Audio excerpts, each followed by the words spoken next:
Part 22, who the fuck did I marry? So now we are in March. This is right after he had surprised me with the announcement of we're going to go to London for a trip in July. Because we definitely didn't do a honeymoon. We definitely didn't do any sort of trips together. So the idea was we're going to do a trip in July together.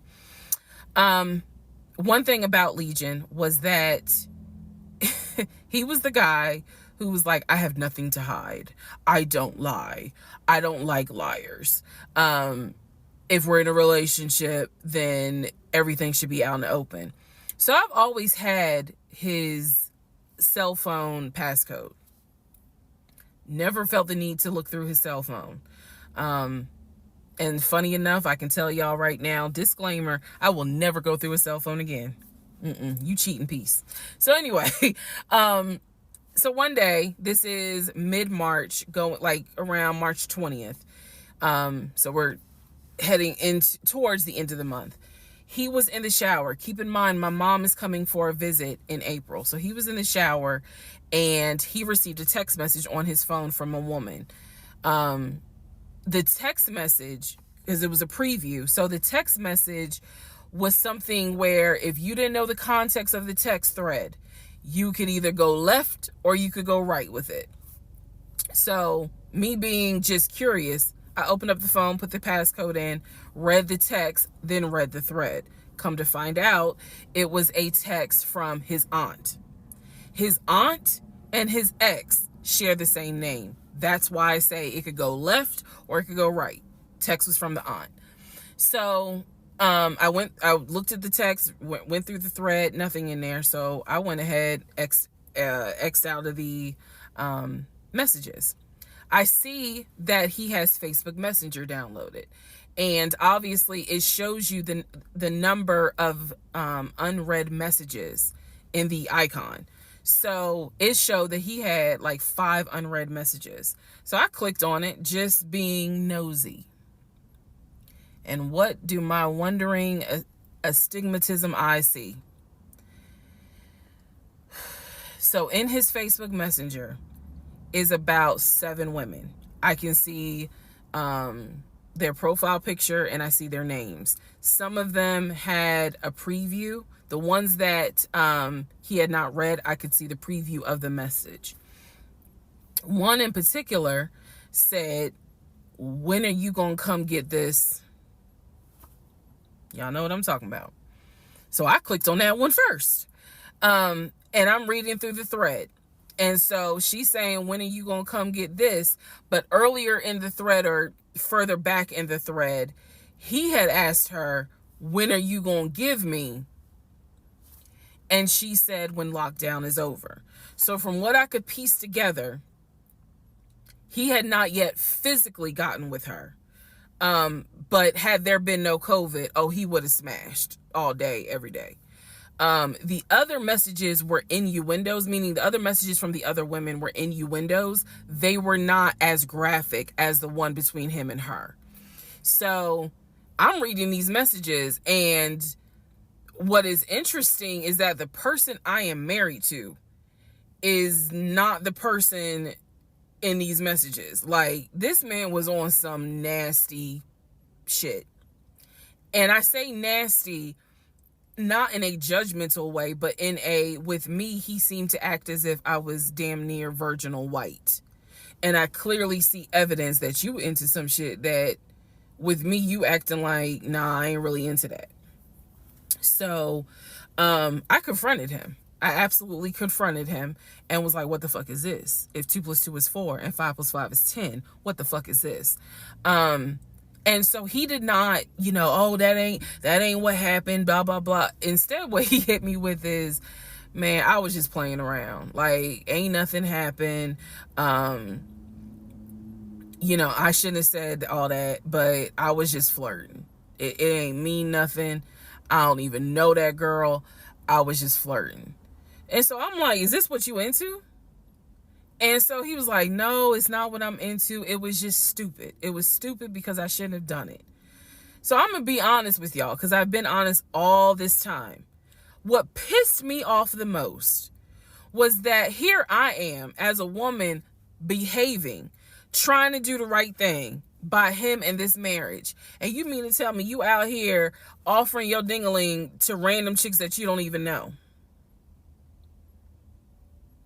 I was more angry at the fact that I'm like, dude, do you know how much I have turned down in order to be faithful to your dumb ass? And I'm seeing that you basically are out here acting like you got Skittles taste the rainbow. I was hurt. I was angry. I thought about getting my lick back. I'm just being honest. I did. And he played it off like it ain't nothing serious. It ain't nothing serious. Don't overreact. Don't get emotional. It was just dumb. He was like, I will delete the messages. I'll even delete Messenger. And I told him, I was like, that's really not good enough, because that's not going to fix the root of the issue. So this is where I introduced that we need to do marriage counseling. He didn't have any issue doing marriage counseling. We did not do premarital counseling, but he was like, that's fine. He was like, I don't have no problem doing marriage counseling because if anything, it can help us. So I thought that, okay, he may not have physically cheated from what I could see on the messenger. He may not have physically cheated, but he damn sure got caught, doing a little something, because they had exchanged pictures. So y'all know what pictures he sent. And I was disappointed because I don't like men that send I don't like men that send those type of pictures. But anyway, that's another issue. So we agreed that we would start marriage counseling. We also agreed that we would put on a united front when my mom got there. In other words, we were not going to argue. We, let's just act like everything is fine. But at that point, when my mother arrived in April, I could not stand him. I did not want to be, but we couldn't, he moved back into our bedroom because he had moved into the guest bedroom when I saw the messages. Like 3 days before she came, he moved back into the bedroom because obviously she needed to sleep somewhere. So, I really could not stand him. And it was because I was busy second guessing myself, like, damn, what's wrong with me? Like, if that's what you into and I'm supposed to be your wife, like, let's have conversations. Like, shit, I went to FAMU. I understand some stuff, buddy. So it just was one of those things where it made me second guess, like, what's wrong with me? What did I do wrong? What is it that she got that I don't? Because you all out here willy-nilly, messaging her all hours of the night, because the thread went back quite a few weeks. I saw it in March. There were messages from December, November.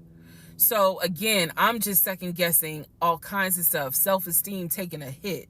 So no, I did not want to be around him. I did not want, I didn't like him, period. I did not like him. I left and I would just go for a drive because driving clears my mind. I called my aunt, told her what happened. I don't recommend that. I don't recommend calling family to tell them what's going on in your marriage. But I called my aunt, and my aunt lovingly was like, what do you want me to say? You married him. He ain't your boyfriend. Y'all can't just break up. That's the hard part about marriage, is like, I mean, yeah, I guess you could leave him, but at the same time, you married him. So, honey, you're going to have to go back home. And y'all are going to have to figure this out. She was like, I can't give you advice on what you should do. I'm sorry that this happened, but you married him. So even though it was just one drive, I went back home, and that's when the discussion was, we need to do marriage counseling. Part 23, who the fuck did I marry? So we agreed to do marriage counseling. I had found a pastor and his wife who agreed to do our counseling, basically. Our counseling was going to be on Zoom, and it was going to be every other week, every other Tuesday. Initially, Legion was participating in it. His body language seemed to be that he was open and receptive to the marriage counseling. Now, the pastor and his wife were deeply concerned, at the fact that we had only been married 3 months and we were already dealing with some form of infidelity. We were in marriage counseling, and as the pastor would put it, there seems to not be any sort of intimacy. Um, they were concerned. Rightfully so. I think any person would be if they knew what was going on within those 3 months. So, the pastor and his wife, it is fair to note, we started counseling with them in the spring. We continued counseling with them up until a week before I found out what I found out, and he got kicked out. So, one of the first things that the pastor kind of talked to us about was, are you what was the deal with the Facebook Messenger stuff? And Legion was like, it was stupid. I shouldn't have done it. It really was just attention, and I got carried away. He felt like he was not going to, he kept saying, I'm not going to keep apologizing. I'm not going to keep getting persecuted. After I told you, I'm sorry, I told you I wouldn't do it again, and I want us to move forward. You're either going to forgive me or you're not. The pastor and his wife were like, wow, the audacity is real on this one. So, needless to say, we started moving slowly forward. It was always in the back of my mind, just like it was in the back of my mind with that black Dodge Charger. It was one of those things where, okay, I see how you kind of are moving and operating. He came to me a few days after we started our first counseling session, and he was like, we should get a joint bank account. What he wanted to do was to each one of us have our own account, and to get a joint account for our money to go in there for joint expenses. Now, up until this point, he had been paying the rent, the utilities, and I really was just paying for my stuff. So now he's suggesting, look, we're married now, let's go ahead and get a joint account. I wasn't necessarily against it because I knew that I would still have my own account. I would still have my own savings. So what I countered with was, okay, let's take a look and see what we're working with. Show me your checking. Let's look at each other's accounts. Look at what we have currently. He was cool with that. So he shows me his checking account. His checking account available balance was it was just over $9,600. Mine was just over $1,500. So there was a huge disparity in the amounts.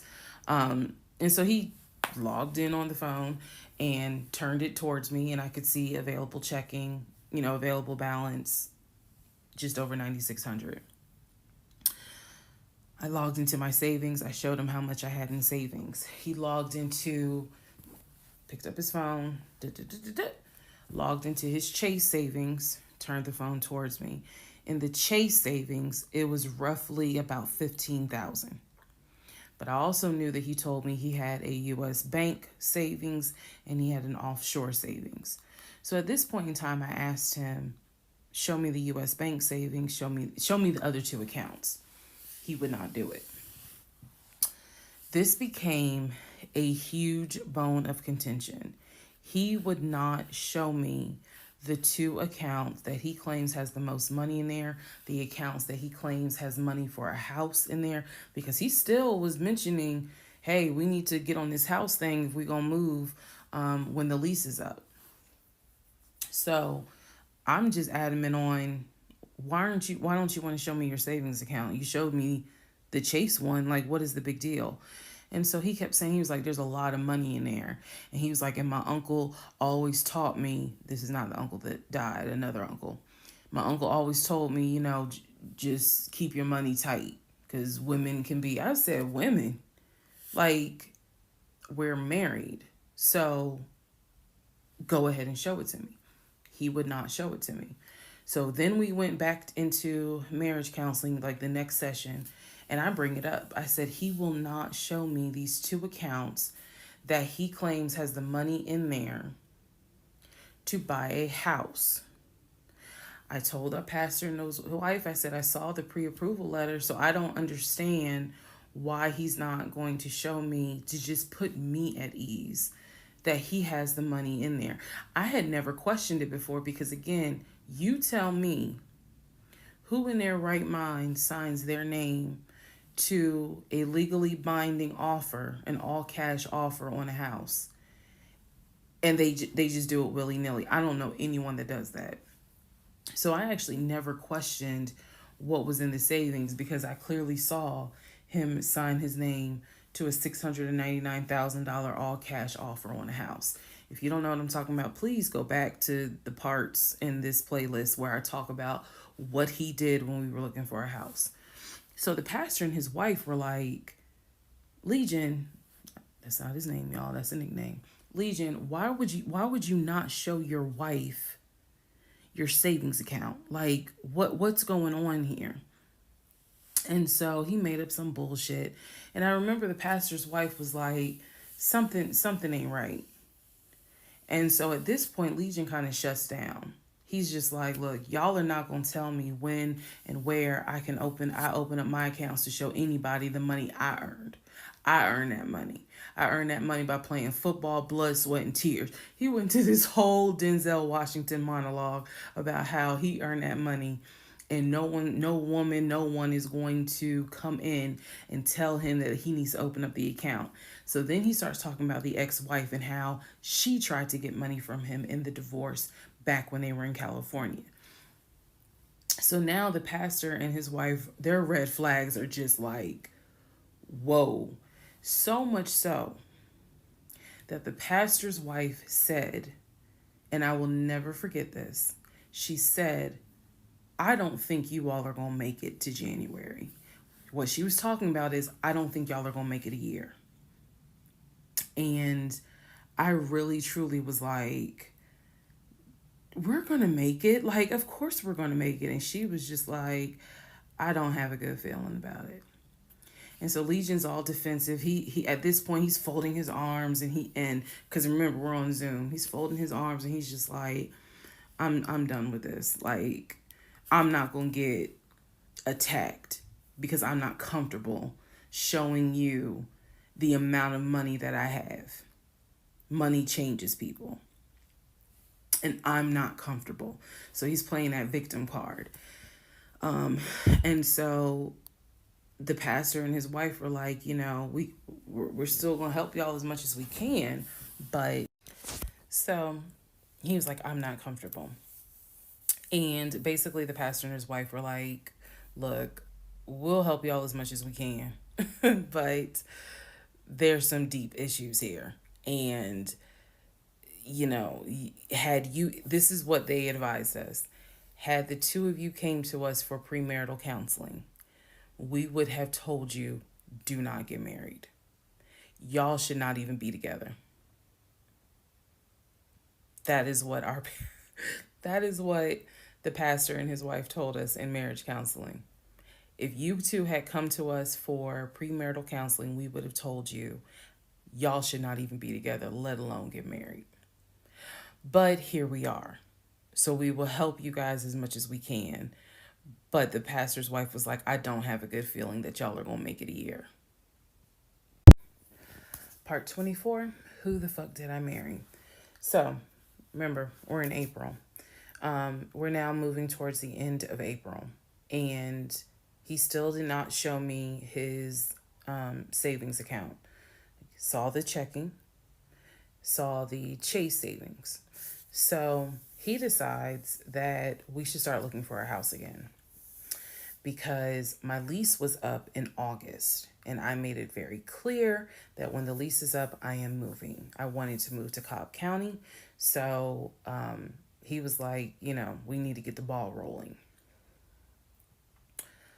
I didn't want any parts of it. Didn't want any parts of it. He found a realtor. This time it was a woman. It was a woman. And I believe her name was Amber. I think her name was Amber.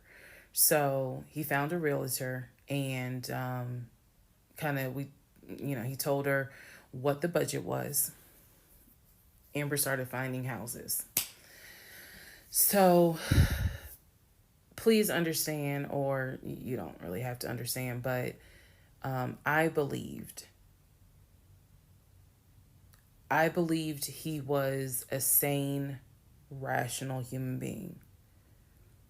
Sane enough that you would not sign an offer on a home if you didn't have the money. That's what I believed. So when we started working with Amber, I believe, showed us 3 or 4 houses. It was not nearly as many as the other realtor, Scott. So one of the houses, absolutely loved. Ugh, I love the house. I really wanted to put in an offer on that house, and I'm going to post it on the screen. The house, love that house. It was just absolutely beautiful. And once again, he wanted to put in an all cash offer on the house. But before he could put in an all, he had told Amber, I want to put in an all cash offer. And what Amber, the woman, was smart enough to say is, okay, let's just go ahead and take it one step at a time. Let's go ahead and get your pre-approval stuff together. She said, I work with a great lender who, if you're not already pre-approved, he can get you pre-approved, no issues. And then if you want to do an all cash offer, then we'll go ahead and get the proof of funds together so that way we can submit it all with your offer. Jesus. Y'all already know what happened because you remember what happened on the last house with Scott. Basically, Legion was like, well, I can get you whatever you need. That's fine.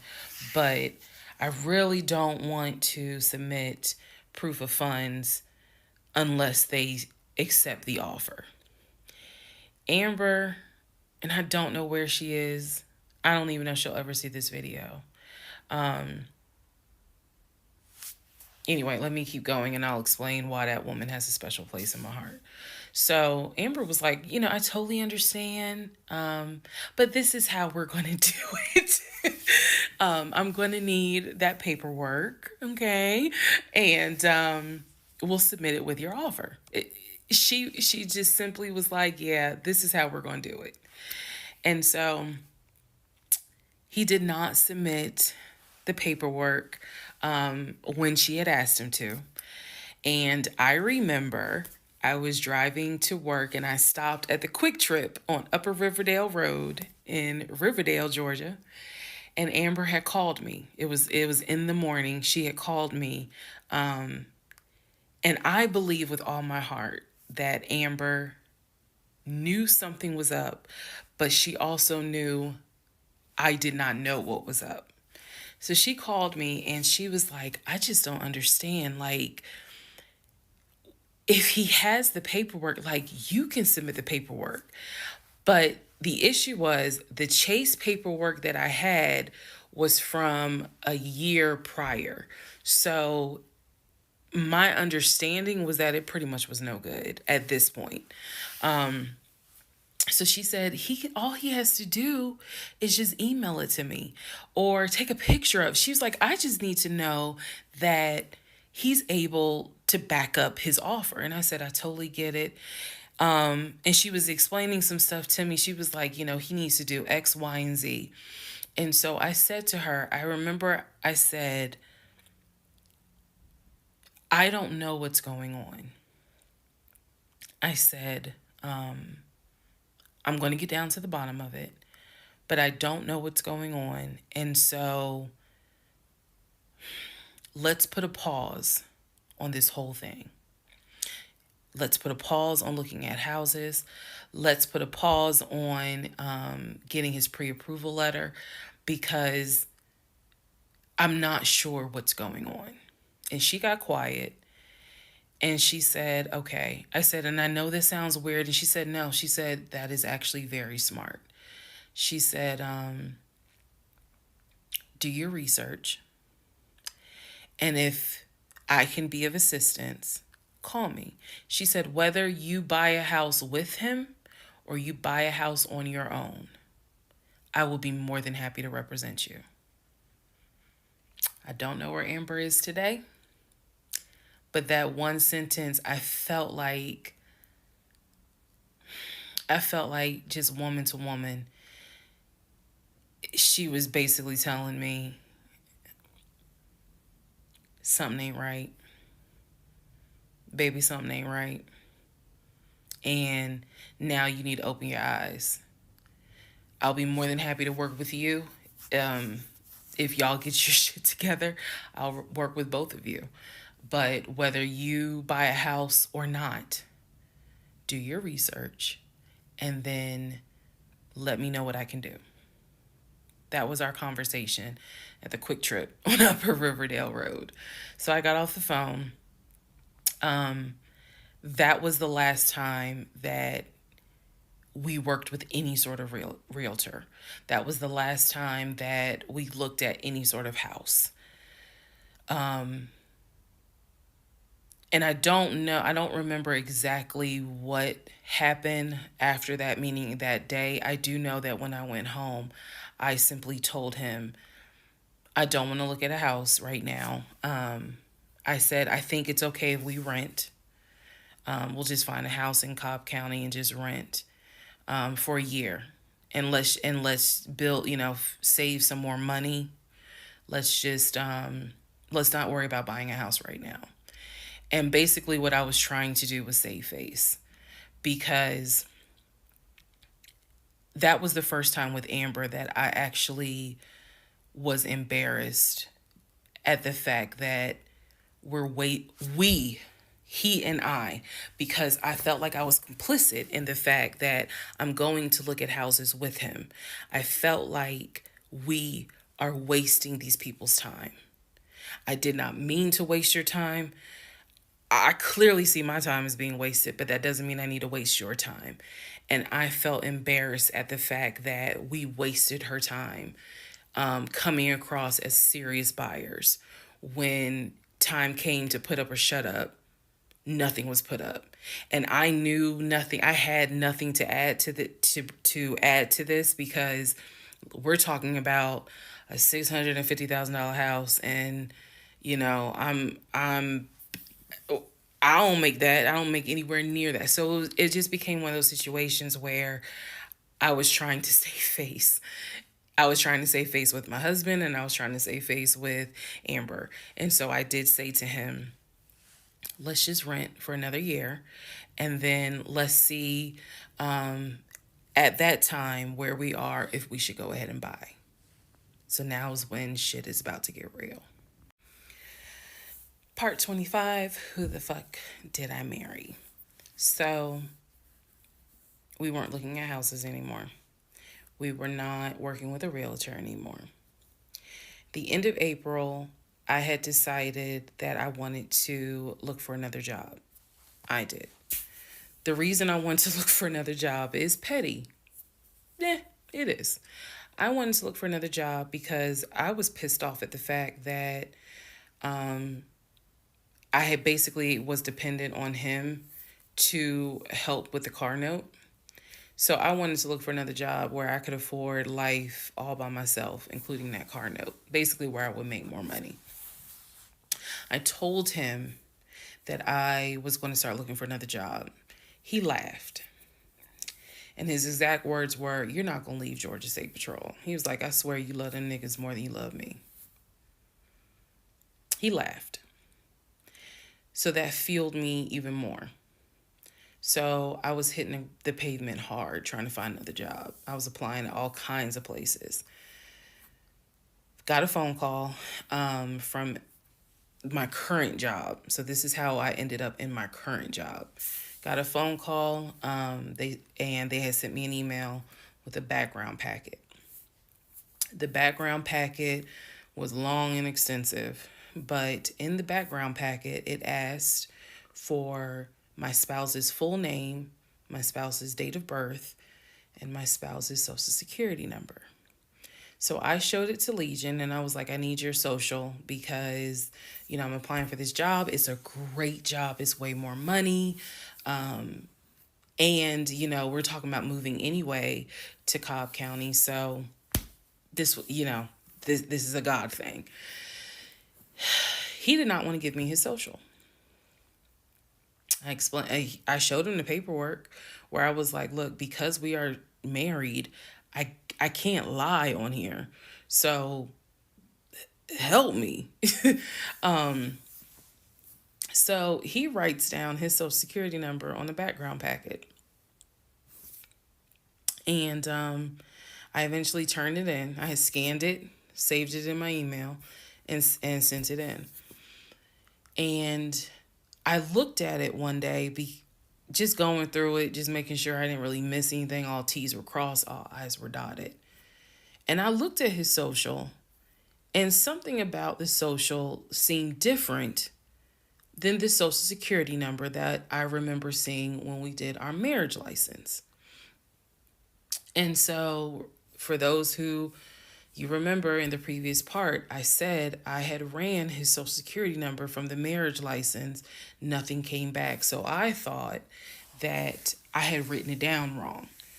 Basically, what it is that the first three numbers were different on the background packet than what was on the marriage license. If you don't know this, here's a little trivia. Your social security number, the first three numbers, pretty much are dictated by the state you were born in, the state that issued your birth certificate. So he was born in Pennsylvania. So the first three numbers of his social security number should be attributed to Pennsylvania. Pennsylvania, shit, they probably got like 5-6 different numbers, 3-digit numbers that your social security number can start with. So the social that was on the marriage license, for example, was probably 123. What was on the background was 456. Both of those social security 3-digit prefixes are issued through the state of Pennsylvania. Again, this is an example so I can make it clear. So when I saw his social on my background, I immediately knew that was a different social than what I saw on the marriage license. And when I compared, because I had found a copy of the marriage license that we turned in because I had filled it out on the computer. So sure enough, the first three numbers were different. The rest of the numbers were the same. So one of two things: either when I ran his background, I did in fact put in the wrong number, or the number on the marriage certificate or the background packet is wrong. So I decided that I was going to roll the dice and take the social from the background packet. Again, this is the background packet that I had to fill out to get my current job. I was trying to get a new job. Okay, so I took that social and I ran a background check on it. What came back on this particular background was all the addresses that the social security number, I guess, had been attached to. So all of the addresses, the states were Georgia, Rhode Island, Pennsylvania. What I did not see was California. So I thought that was weird. I thought, okay, maybe this is not a complete background because clearly he went to San Diego State. It's on his resume. It's on quite a few things. Social media. He didn't have a LinkedIn, but it was on his social media. So clearly he had been to California. So maybe I just need to do a different background check. Also to note, during this time, I think I told you guys he had hit his leg at work.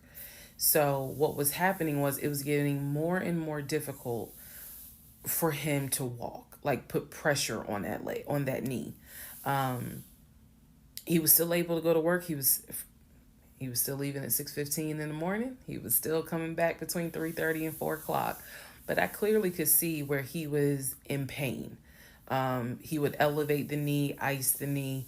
it was getting worse, and I was constantly like, go to the doctor, let me take you to urgent care so that they can look at this knee, because you shouldn't still be limping and having a hard time putting weight on that knee.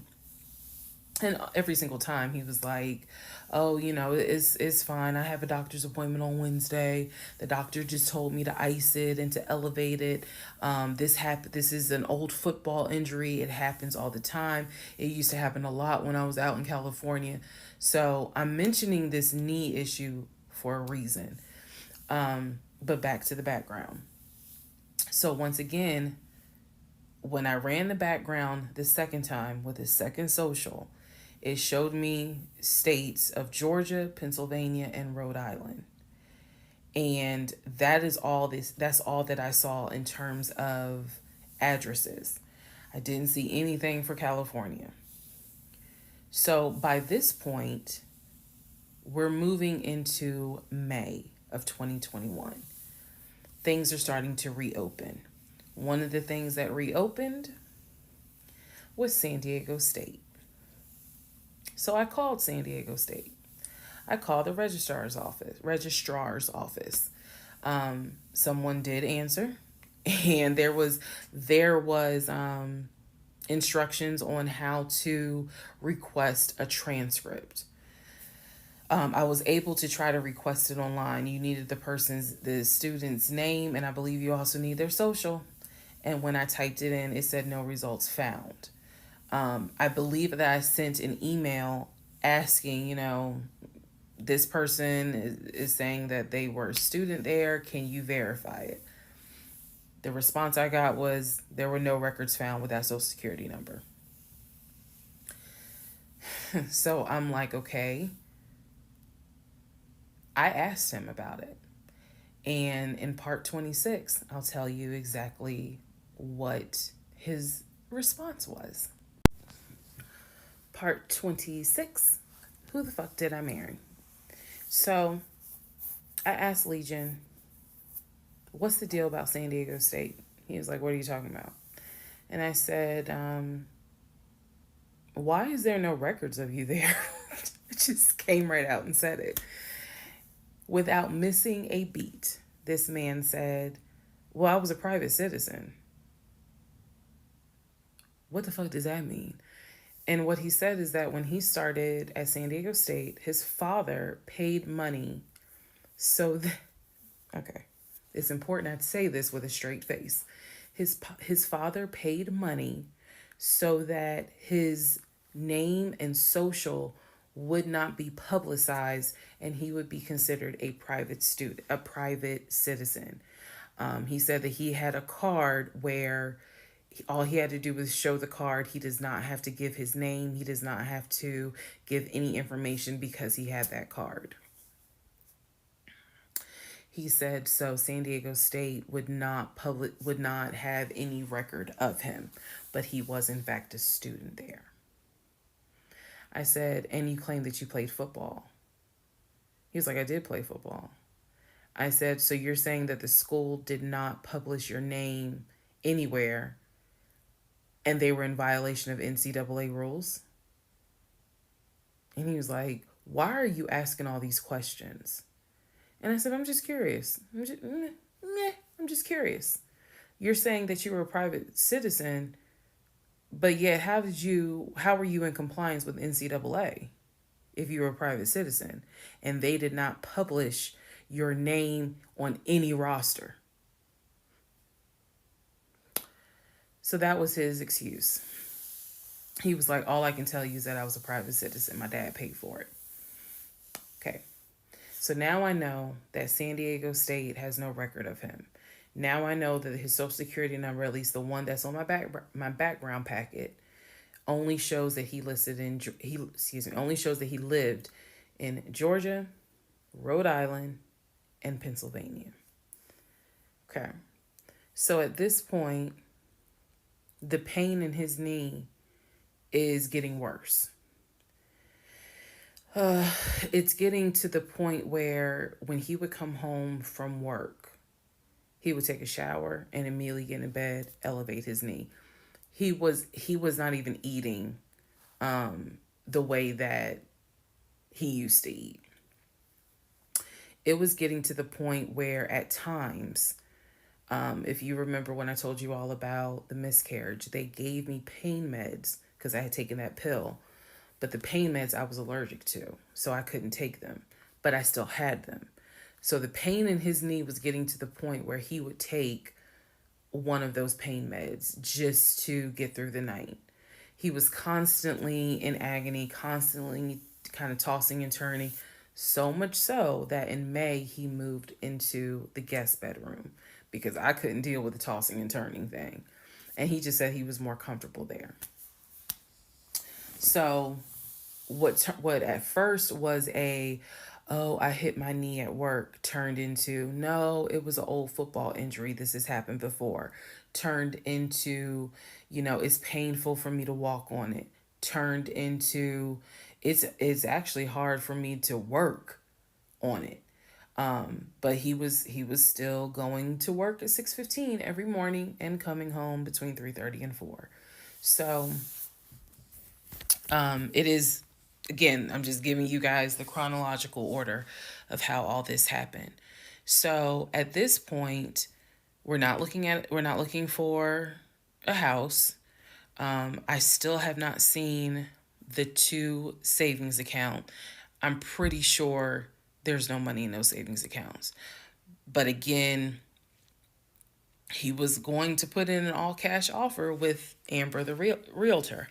So I really didn't know what to believe, but I believed what I saw, which is I saw that that background is not showing where he went to California.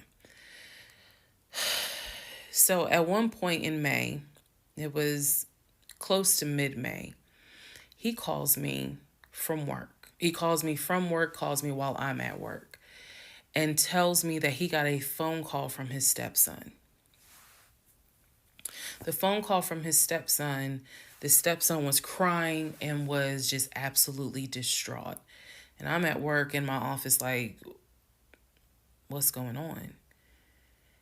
And he says to me that the stepson informed him that his stepdaughter passed away, that she died from COVID. The stepson found, this is the story, the stepson found her in her apartment because they had not heard from her for a couple of days. And she was unresponsive. He called the ambulance. They pronounced her dead when she got to the hospital. So he was calling to tell me that she had died. And he was also calling to ask me if I would object to him giving his ex-wife $2,000 towards the funeral. As I've stated before, and I still am this way to this day. I don't play about death. So when he told me that she died, I immediately went into the, all right, I'm sorry to hear that. Whatever we can do to help, let's help. Because surely nobody would make that up. So he was like, are you okay with that? He was like, we're married, and the agreement was that anything over $500 would be a discussion. So 2,000 definitely. And I said, yeah. I said, that's totally fine. I'm fine with that. He was upset because, again, he was close with the kids. And my heart went out to his ex-wife. It did, because I can't even imagine. I cannot even imagine. So, part 27, who the fuck did I marry? So, here's where we are at, and here's what we can establish. Number one, I ran an initial background check on the Social Security number that was on our marriage license. Nothing came back. I subsequently applied for another job. In that job, I had to fill out a background packet. The background packet asked for my spouse's name, date of birth, and his Social Security number. The Social Security number on the background packet for the new job did not match the social security number that he gave me for our marriage license. If you are confused, I believe it's in part 25 or part 26 that I explain that. So we can establish that I then ran a background check on the new social security number that was on my background packet. It came back with states that the social security number apparently had lived in. Those states were Georgia, Pennsylvania, Rhode Island. Okay. I decided, this is now around May 20th, I decided to do another background check. And I paid to do another background check. This time, I did it with a different company, and not only did it give me the addresses, not only did it give me the states, it gave me addresses, and it also gave me names of people who were like associated with Legion and that address. One of those names was his ex-wife. I've always known he's always told me the name of the ex-wife, but now I see it when I ran his background. I did a search for her on social media. She was not there. So the address that it showed that she was associated with him, because remember his story is we got married in San Diego, we lived in San Diego, we divorced in San Diego. Men lie, women lie. The U.S. federal government with your social security number does not. So he's saying he was always in California. His social security number never showed that he was in California, according to the background check. It did show that he had lived in Georgia at an address associated with the ex-wife. So tried to find the ex-wife, could not find her on social media. So I looked in the metro counties to protect her identity. This, I am going to not divulge a lot on this part. I looked in the metro counties in the open record courts. So typically, you can look in like Superior Court or Magistrate Court or Probate Court. So I looked in open records for the different counties, metro Atlanta counties. Let me be clear, metro Atlanta counties. And I looked under her name. And I found where they had filed for divorce in a metro Atlanta county. So when he said that he filed for divorce in San Diego and that he was married in San Diego, I was able to find, no, according to the state of Georgia, you were married here.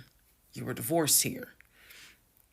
So I looked under her name, found a record for divorce, and it did show his name. So now I clearly see on my computer that there is a metro Atlanta County Court that has a divorce record in the state of Georgia between him and his ex-wife. So I did what any rational person would do. Because this is still kind of COVID time. Well, not really. It had nothing to do with COVID. Let me take that back. Because of the parameters of the court, you can only do the open records request in person. I did what anybody would do. I told my boss I had to go. I grabbed my purse, grabbed my keys, and I drove to the court to do the open records request in person. The open records request was for the divorce documents. Go back in the series, and remember I did a background on the ex-wife. I told you all exactly what was told to me. He met her in California. He married her in California. He divorced her in California because she cheated on him. He filed for divorce. She tried to get spousal support. It was going to be a little ugly. He was helping her with the kids. That was the story that was told to me. So went to the court, filled out the paperwork, got the open records request for the divorce decree, for the divorce records. First thing I see, he didn't file, she did. Second thing I see, They didn't make it more than 6 months. I see the date of marriage. I see the date of dissolution. 6 months. Third thing I see, he was served in Metro Atlanta, which means that at the time of the divorce, he was living in Metro Atlanta. California was never mentioned. Fourth thing I see, he filed what is called a pauper affidavit. If you don't know what that is, I'm going to do my best to explain it real quick. Basically, he filed an affidavit with the court saying that he is so poor, he could not afford the fees to pay for a divorce. He couldn't afford a filing fee. He couldn't afford a service fee. That is what a pauper affidavit is for. All of this is in the divorce documents. She had filed. She said it was irreconcilable differences. She was not requesting any money whatsoever. And both of them had signed a pauper affidavit. He was served in Georgia at his previous employment. According to the divorce documents, he was served at like a grocery store. That is what was listed as his employer. And it had a date of when he was served. So I see all of this in one day. I also see where on the divorce documents, she listed her name, her address, and her phone number. So I did what any rational person would do. I wrote down the phone number. There was a 50-50 chance that the number was already disconnected. She could be like me. I'm one of those people. Honey, you can sneeze at a 27-degree angle. I will change my number so quick, you ain't even know what hit you. You can talk to me at 5 o'clock, and at 5:05, my number has been changed. So she could have been like me, and the number is not even active. Or she could be like some people I know who have kept their number since kindergarten. Either way, I wrote the number down. I left the court, and I immediately went back to work. And the same friend who helped me when I had my miscarriage, I told her, I was like, I got this phone number. This is the ex-wife. She was like, girl, you better call. You better call and find out from her. Because I think she said to me, can't nobody tell you what is going on quite like the ex-wife.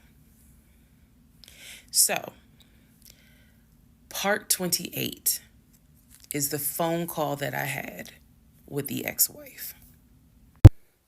Part 28 of Who the Fuck Did I Marry? So, I had the phone number, went back to work. My really good friend was like, you better call her. You can use my phone, but call her. So I called her. She answered. I'm going to use aliases. And the conversation went like this. May I please speak with Barbara? This is Barbara. Barbara, this is Shirley. Shirley who? This is Shirley Jones. I am the wife of Legion. Silence. Then she starts laughing. And she said to me, and I quote, if you were calling me, then I know it's bad. I chuckle and I said to her, I'm not trying to bother you. I'm not trying to disrupt your life. I said, I am literally coming to you on some woman-to-woman shit. I said, because you are probably the only person who can help. She listened. She was gracious. And she said, what is it that you need to know? Or what is it that you want to know? And I said, I understand that you and my husband talk and communicate. And she immediately said, what? No, we don't. And I said, Okay. She said, one thing you need to know about Legion. She said, whatever he tells you, it is a lie. And she said, when he, again, let's go back to part one. I told you guys that when he introduced himself or when we met, we actually had matched on two different sites. And he was under two different names. One was like the actual birth name. The other one was a nickname variation of that name. That's the name I know him by. So for example, if his name was Matthew, he had a profile under Matthew and then he had a profile under Matt. I would have known him as Matt. So she said to me, she was like, I don't even know who Matt is. She was like, that's not even his name. And so I knew what his actual government name is. She was like, no one calls him Matt. She was like, that must be his new personality. Or she was cracking a joke, but she was like, anything he tells you, you need to know is a lie. So I just asked her, I said, what was your experience? I said, because I can tell you the story he told me. And she stopped me right there. She said, whatever he told you was a lie. She said, let me guess. He told you I cheated on him. Let me guess. He told you that I wanted money from him. And I said, yeah. And she said, yeah, that's a complete lie. So we had a conversation where she told me how they met. They didn't meet online or anything. I said, well, were you guys ever in California? She said, no. She's like, she was like, that man ain't never been from past the East Coast. So I said, okay. So you guys have always been in Georgia? And she said, yeah. She's like, we got married in Georgia and we got divorced in Georgia. And that's when she asked me, how did you even get my number? She said, because I want nothing to do with him. So how did you get my number? I said, I'm going to tell you the truth. It ain't going to make me look good. I told her, I said, this is what happened. And this is what led to me doing research. And this is how I got your number. And she laughed. She was like, wow. She was like, normally I would be freaked out. She said, but under the circumstances, she was like, wow, okay. She said, yeah, if you're calling me, then it must have gotten pretty bad. She said, so what did he promise you? And we talked for about 35 minutes. She asked me in that phone call, she said, look, I want nothing to do with him. I have not spoken to him since our divorce was finalized. She said, so I would just appreciate if you keep me out of whatever's going on with y'all. And I told her, I said, I give you my word, I will never tell him I spoke to you. I said, I give you my word. I said, this conversation is for me. It is not for me to use in any sort of legal litigation, nothing. This is for me. And I said, I don't plan to call you again. I don't plan to be a disruption in your life. I just needed to know, how bad is it? And she paused and she said, it's bad. She said, I don't know what all y'all got going on. She said, but if it's anything like what it was for me, it's bad. So we talked a little bit more. She was very encouraging. She was like, girl, do not blame yourself. She said, I went through that and I had blamed myself. She was like, this is not on us. This is on him. She was like, he is a master liar, a master manipulator. She said, I ignored the red flags. So she was like, do not feel as though this is on you. We talked about there's an ex-girlfriend that shares the same name as his aunt. She and I talked about her. She said the reason why they broke up, because the ex-girlfriend, I didn't know this, the ex-girlfriend had reached out to her about 6 months before he met me. And so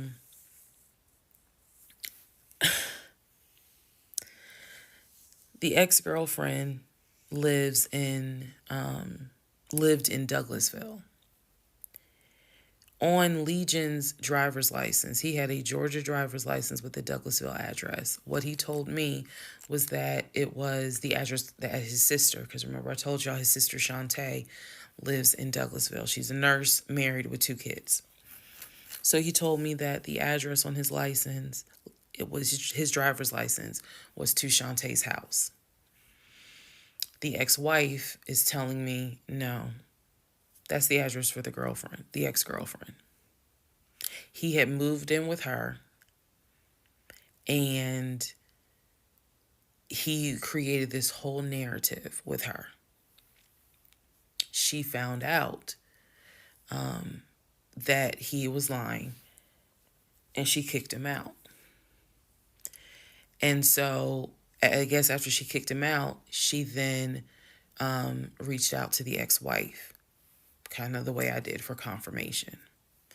And so the ex-wife was just telling me, whatever that man has told you, it is a lie. She said, I got out before it got too bad. She said, because once I knew he was lying, I was out. She was like, because he's never going to change. And so, again, conversation went on and on. And so finally, we were getting ready to get off the phone. And before we got off the phone, I said to her, I said, if everything is a lie, I said, I have one question for you. And she said, sure. I said, how is your daughter?